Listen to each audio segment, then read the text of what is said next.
Le concours Eurovision de la chanson approche à grands pas. La représentante française, Lazara, nous offrira-t-elle une victoire?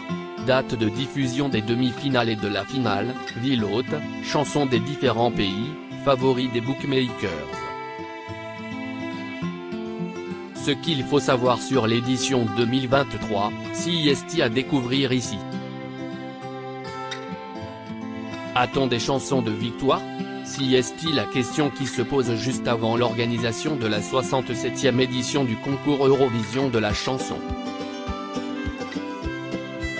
La France sera représentée par la chanteuse québécoise Lazara.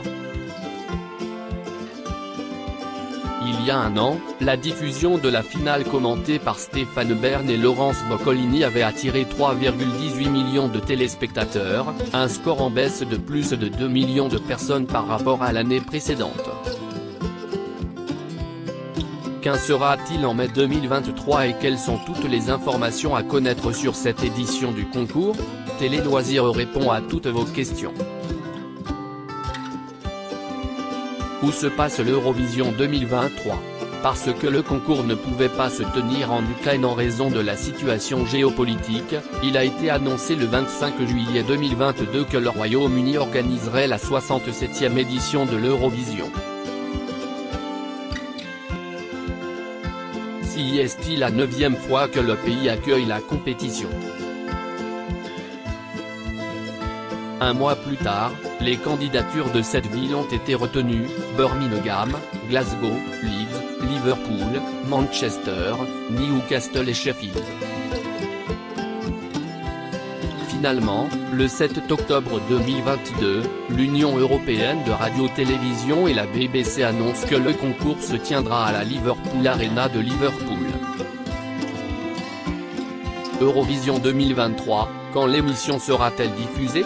Comme chaque année, le concours Eurovision sera divisé en 3 émissions, à commencer par 2 demi-finales. La première se tiendra le mardi 9 mai et sera probablement à suivre, comme les éditions précédentes, sur Culture Box. Les pays en lice ce soir-là sont, la Croatie, l'Irlande, la Lettonie, Malte, la Norvège, le Portugal, la Serbie, l'Azerbaïdjan, la Tchéquie, la Finlande, Israël, la Moldavie, les Pays-Bas, la Suède et la Suisse. La deuxième demi-finale, elle, aura lieu le jeudi 11 mai. Les candidats y participants sont les représentants des pays suivants: l'Arménie, la Belgique, Chypre, le Danemark, l'Estonie, la Grèce, l'Islande, la Roumanie, l'Albanie, l'Australie, l'Autriche, la Géorgie, la Lituanie, la Pologne, Saint-Marin et la Slovénie. Les concurrents ressortis vainqueurs de cette phase de la compétition retrouveront l'Allemagne, l'Espagne, la France, l'Italie, l'Ukraine et le Royaume-Uni lors de la grande finale organisée le samedi 13 mai.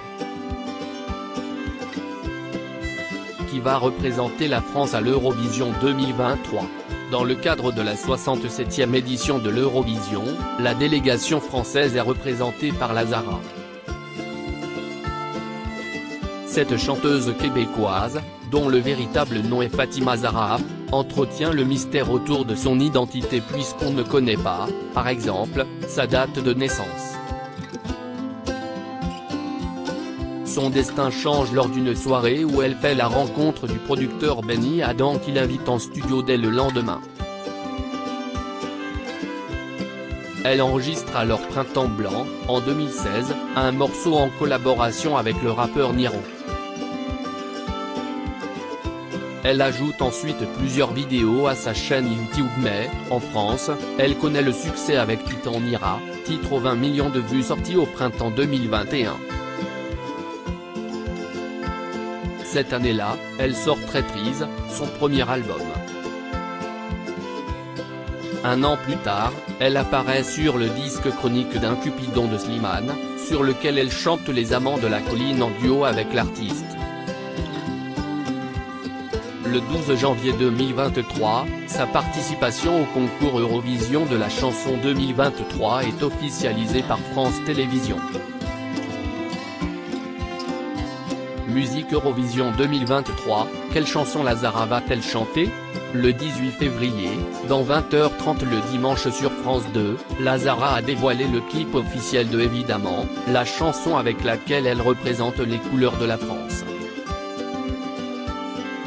Évidemment, toutes ces belles promesses que j'entends, ce n'est que du vent. Évidemment, car après le beau temps vient la pluie, c'est ce qu'on oublie, entend-on notamment dans le refrain. Sur le plateau de Laurent Delahousse, la chanteuse a expliqué que ce titre était un texte sur l'amour universel. Si est-il l'amour de soi, surtout l'amour universel, et c'était important pour moi d'offrir à la France et à l'Europe un hymne que les Français peuvent porter, a-t-elle indiqué. Eurovision 2023, à quoi va ressembler la prestation de la Zara, représentante de la France? Le lundi 20 mars, Alexandra Redamiel, directrice des divertissements et des jeux du groupe France Télévisions, a répondu aux questions de 12 points, le podcast qui décrypte l'Eurovision. Sa volonté lors de la prestation de son artiste? Résumer toutes les personnalités de la Zara en un stagine. Je voulais quelque chose qui soit à la fois fashion show et hors norme, parce qu'elle l'est. Elle peut à la fois être gaga ou arriver sur quelque chose de très simple, a-t-elle confié. À l'image de Barbara Pravi, la Zara devrait être seule sur scène, mais elle fera l'utilisation d'un accessoire pendant sa prestation. Eurovision 2023, quels sont les pays participants? Albanie, Albina et Familia Kelmendi, Duge Allemagne, Lord of the Lost, Blood et Glitter Arménie, Brunette, Future Lover Australie, Voyager, Promise Autriche, Theia et Salena, Ouze et Elise Edgar, Azerbaïdjan, Toral Turanx, Tell Me More Belgique, Gustave, Because of You Chypre, Endrou Lambro, Brejka Broken Heart Croatie, Let 3, Mama C.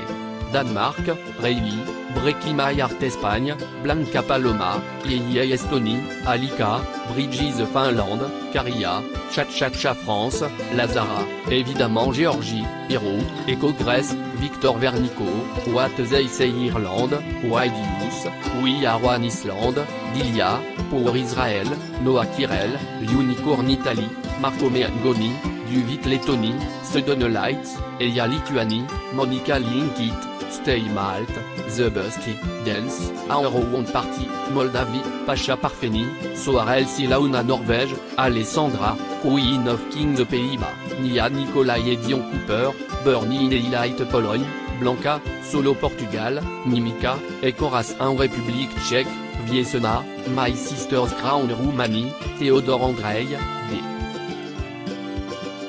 GT of Enon, Royaume-Uni, Mae Muller, Aérotation Saint-Marin, Pix de Jax, Like en Animal Serbie, Luc Black, Samomis Spava Slovénie, Joker Out, Carpe Diem Suède, Lorine, Tatou Suisse, Remo Forêt, Vaterguin Ukraine, Tevorchi, Art of Style Eurovision 2023, quels sont les favoris des bookmakers?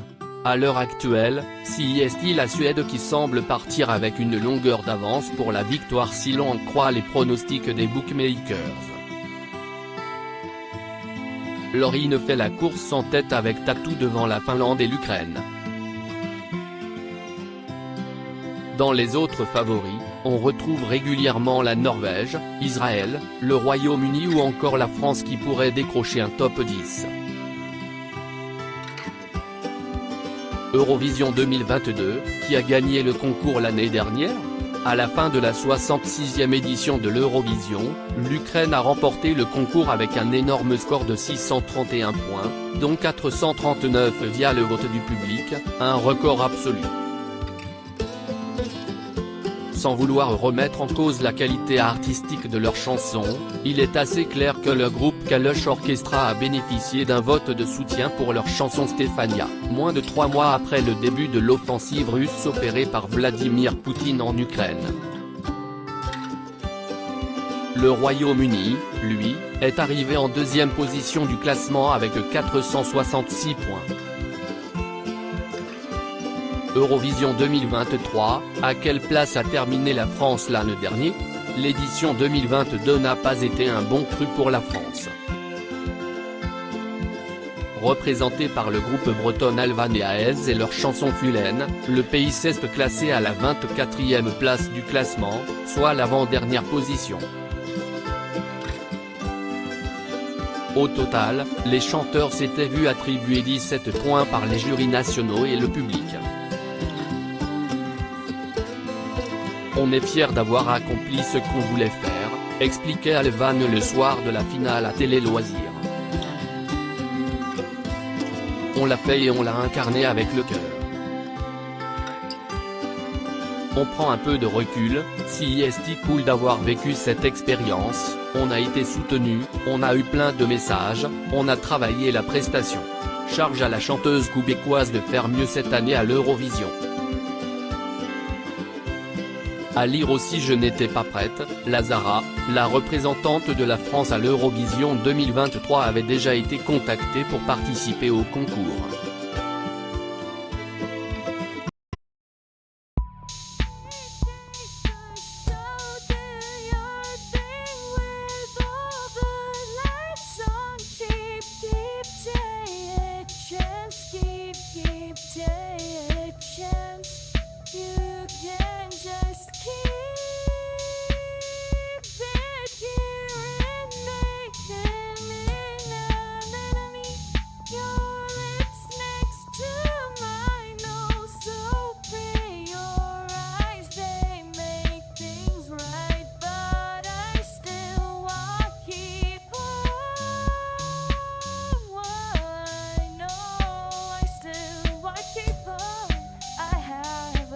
Keep it up.